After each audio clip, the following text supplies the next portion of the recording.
everybody, and welcome to Underground Video Network Behind the Counter. This episode, we're going to do The Doomsday Clock is Ticking.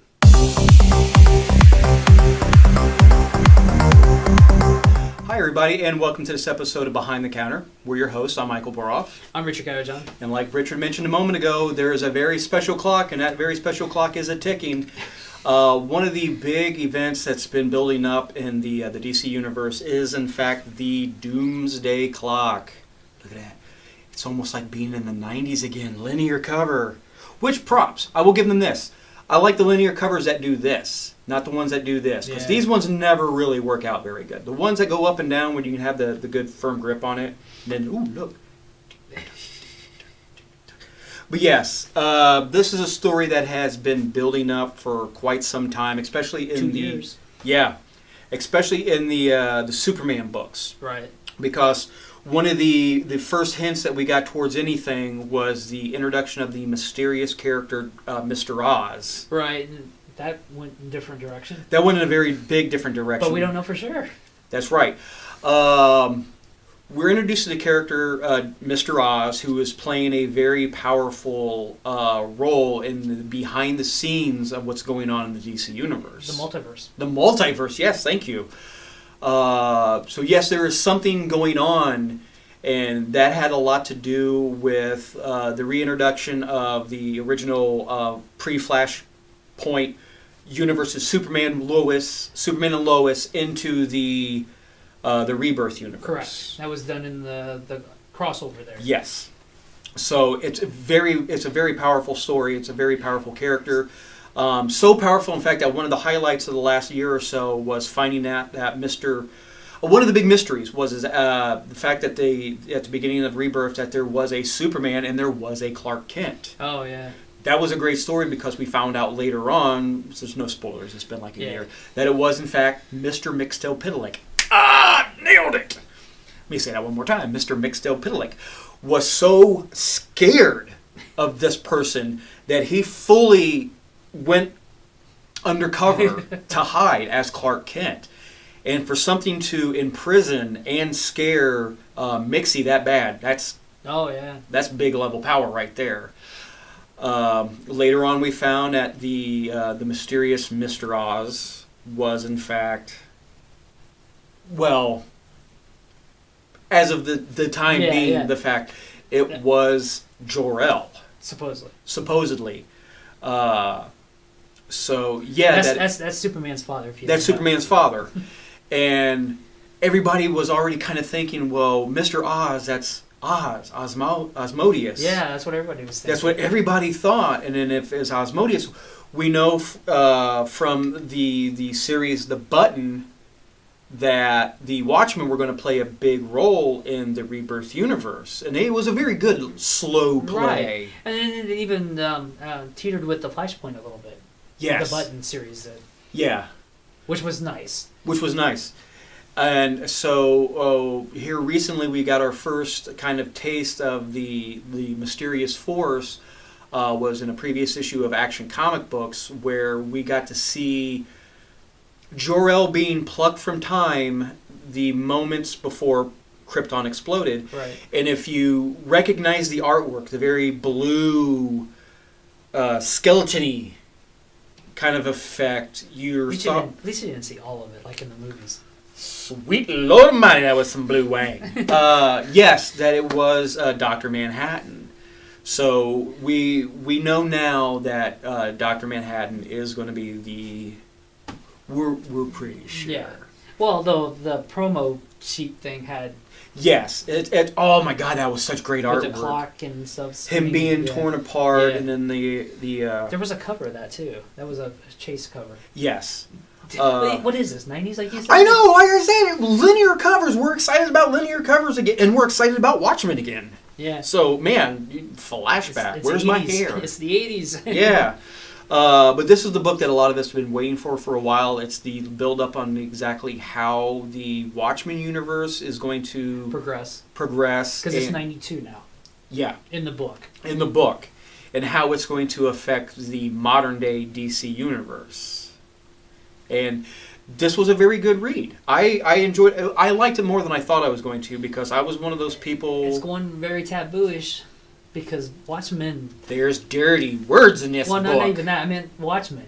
Oh, yeah. No one tampers with the Watchmen. Oh, yes. You know, it was all that stuff for years. No one would ever tamper with the Watchmen. No. That it would never, ever cross over. You know? Or you would incite the wrath of Alan Moore with his gigantic beard of doom, you know, but things have happened and it's come to light, and that's what lawyers are for. Oh. Yeah. And it was very interesting because especially we knew that the Watchmen were going to play a big role. Seeing that Rorschach here was playing a role in it, it really opened up the questions of, well, when does this... Well, at first was, when does this take place in regards to the Watchmen? Because, you know, if you watched or, you know, properly read the Watchmen, you know that, you know, Rorschach, there's no coming back from that. Well, yeah, you know, Dr. Manhattan. But, no, this takes place after, quite some time after the events of Watchmen. Because it's 92, because that was like 86, 7. Yeah. This is 92, you know, and a lot of things in the world has changed. Yes. They keep very good track of what's going on in the background, especially the president. Wasn't that wild? Redford. President Redford. Yeah, I got that one right off the bat. I was like, of all the people, you know, I mean, you know. Well, it makes sense. It makes sense. Because, you know, we had Reagan. Reagan was an actor. Yeah. But we'll bring in another good actor, you know. Right. And he's political, but he just never did it. Right. Very good read. It felt the tone of Watchmen, you know. Yeah, it really did. The artwork was great. The artwork was fantastic. The artwork, we just looked it up a minute ago. Gary Frank. Yes. Wow. Yeah. Yeah, because he's worked with Jeff before on different books, right? Mm-hmm. And it even made me, after I read it, I went through and I reread it and I rewatched it because I know a lot of the... Jeff Jobs in it. Yeah. Duh, I just said Jeff. Oh, yeah. I went blank there for a second, folks. Wow. I found myself trying... It was very much in the style of Watchmen, too, like the 9-panel layout. Oh, yeah. Which was very Watchmen. And I even found myself going back through and What? What the heck? You just broke your book. No, it wasn't stapled. Look, it's not torn.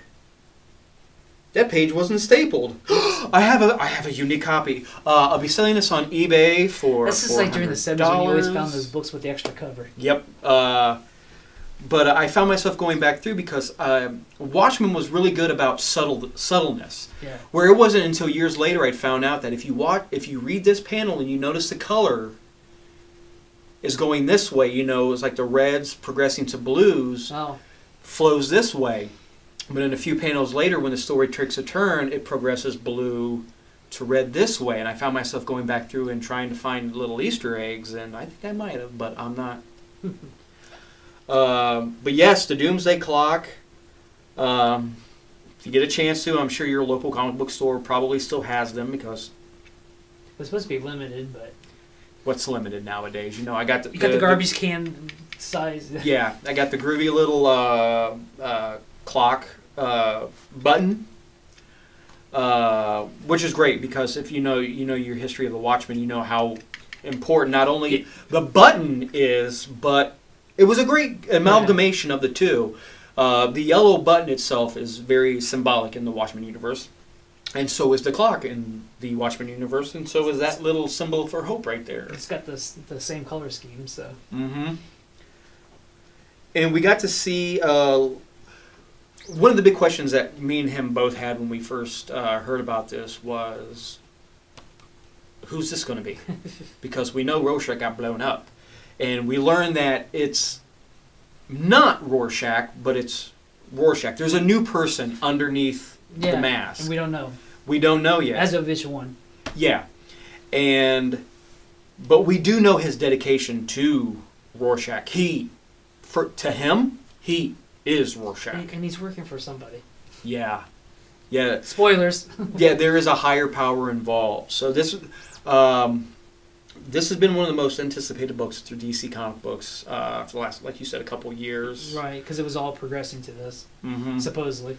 Very subtly, too. Just little stuff here and there. I enjoyed the book very much. I was leery about it at first because, like you said, when it comes to Watchmen, you don't touch the Watchmen. I did. I enjoyed it. I'm curious. I'm looking forward to seeing where it goes. What was your? Yeah, I just want to see where it's going. Yeah. You know, I it's one issue so far. You know, everybody give it time. Yeah.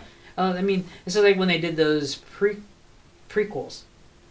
Mm-hmm. You know, I like some of them I didn't like. Yeah. So, like I said, DC's got good lawyers. Yeah. We're going to see this through. A book that kind of ties in with the Doomsday Clock and what's been happening. I would dare say one of the forefront books that's been following the Doomsday Clock and leading up to it has been Action comic books. Action comic books is pretty much where we learn who we believe Mr. Oz is, and that there's a more powerful force going on behind it. I'm particularly fond of this particular issue right here, and here's the reason why. You have the one thing I didn't like though, and I can criticize Action, I can criticize Superman, I can criticize Action comic books, was Clark's going through kind of a emotional dilemma right now where he finds out that Mr. Oz is Jor-El, his father, and it's caused some turmoil in his life. Where it's like, I had this impression of my dad as this way, and if he's really like this, then what does that make me? Horse crap! I hate that device because he knows who he is. Now, if it had been Jonathan Kent, that would be one thing. This is his birth father. His birth father. He never met him. He's his genetic donor. Who Jor-El was, and is going to be, emotionally should have no effect on this guy. I have friends that are adopted. I think that might be the reason why. And when you ask them about their adopted parents, they don't care. And I have had friends that have... You mean their real parents? Their real parents. The real parents. That man has nothing to do with me. He is not who I am. And Superman being the inspiration and the hope that he is, to have such a conflict about his self because of this. Lazy. Still a good book, though. I still enjoyed it, though. It is him reeling with the realization that his father may not be who he thinks he is. And with the help of the Green Lantern Corps, which I always love to see which is a Star Wars kind of thingy. Oh, remember the reference from episode 2? You know, yep. the archive's been tampered with and yes. everything. So they actually go back to see what exactly, which is a flaw. Yeah. Is a flaw because they go back to view the archive footage of Krypton blowing up, and Clark's satisfied that he only sees his rocket. Oh wait, no. No, it's all scrambled. Like it's all scrambled. No, I was thinking Supergirl at first, but Supergirl came from Argo City, right, which was already off of. Yeah. Never mind. I made a mistake. We're not going to edit that out. I made a mistake. No, that was my beef with it. Was he was content to see the one rocket? Oh, I'm thinking of the TV show. Yeah. The TV show's that way. Yeah. My memory sent her to, you know. Yes, my memory got mixed. That's the one downside with there being so much good content out there, is it just kind of gets muddled in this old man. And everybody mass. has its own identity anymore too. Yeah. But yeah, in the moment where we see Clark's spaceship taking off, it jumbles, and the Green Lantern Corps is confused because that shouldn't happen, and then that's when Clark realizes that it is time itself is screwed up. That is screwed up. And here's where it comes exciting. Because if you involve any kind of time travel in any DC comic book, there's one person you got to call. Rip Hunter. And when Rip Hunter's not around, you got to settle for Booster Gold. But no, Superman has decided, I thought it was a little rushed, but he decides that he needs to see it for himself. So he goes to the Watchtower. He finds Barry's cosmic treadmill, which I just love the fact that it still exists in this universe. I love the cosmic treadmill. Wasn't it destroyed though in Button? Shut up. I'm sorry. It was because when they were running and it went balloon. So there's a second one. There's a second one, but Superman decides to use the cosmic treadmill because he has to see it for himself. And that's a bad thing because that's tampering with the timeline. And there's only one person that can really successfully tamper with the timeline, and that's Booster Gold! Yes! Legends of Tomorrow? I mean... He's back! And if you look, this is mess up. This is pre-Flashpoint Booster. This isn't the new 52 Booster, which I love Booster Gold. I liked it. It wasn't my Booster Gold. This is Booster Gold. That is Skeets. And sticking to true Booster Gold form, he's a minute late. He's a minute late to catch Superman going back in time to view the actual destruction of Krypton. And what's the word he says? Oops.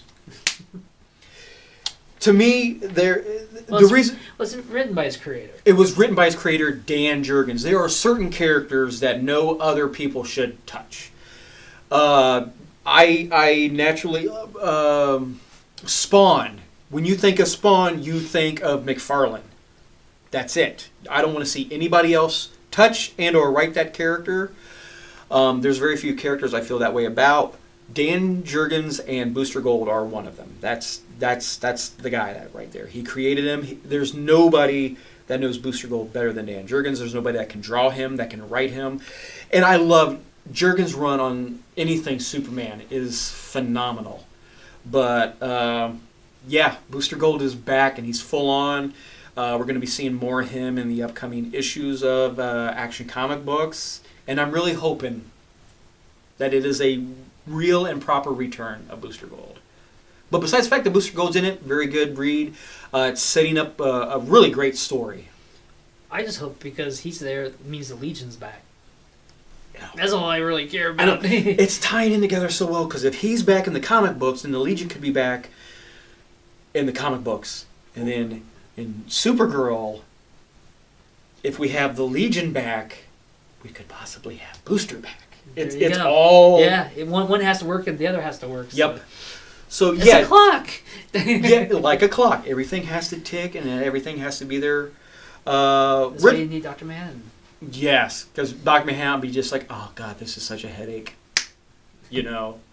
Oh. No Blue Wing, please. Please, I don't need that linear cover. Like, pants, no pants, pants, no pants, no pants.